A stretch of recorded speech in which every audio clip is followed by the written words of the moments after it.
Dahil sa sunod-sunod na krimen sa Zamboanga City, bumuo ngayon ng Special Investigation Task Group ang Zamboanga PNP. Layo nito ay upang mabawasan at masugpo ang krimen. Eagle News Correspondent Eli Dumabok sa report. Buenas tardes, Pilipinas. Bubuo ng Special Investigation Task Group ang Zamboanga PNP para matukoy ang utak sa mga nangyayaring kaso ng pagpatay dito sa lungsod ng Zamboanga.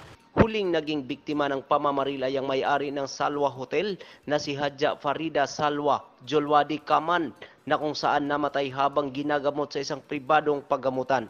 Agad na nadakip ang dalawang sospek na sina Ernesto Angeles at Wilbert Villarreal dahil sa follow-up operation ng pulis at tulong ng komunidad ng Barangay Canilar na naging susi para matukoy ang utak o nag-utos sa dalawang sospek para patayin ang negosyante. Pinangalanan ni Chief Inspector Ariel Huesca, ang hepe ng City Public Safety Battalion, ang itinuturong nagpapatay umano kay Salwa, ang isang Joseph Palcasantos alias Budoy. Ito ang dahilan kung bakit bubuo ng Investigation Task Group ang kapulisan sa lungsod para mahanap sa lalong madaling panahon ang pangalang Budoy at matigil na ang operasyon nito sa lungsod.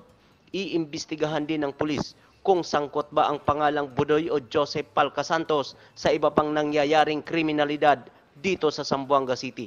Isa sa mga nahuling bumaril kay Salwa na si Wilbert Villarreal, miyembro umano ng Capgo at naka-assign sa bayan ng Tungawan sa Zamboanga, Sibugay Province na nakasama rin umano sa mga pinaniwalaang gun for hire sa lungsod.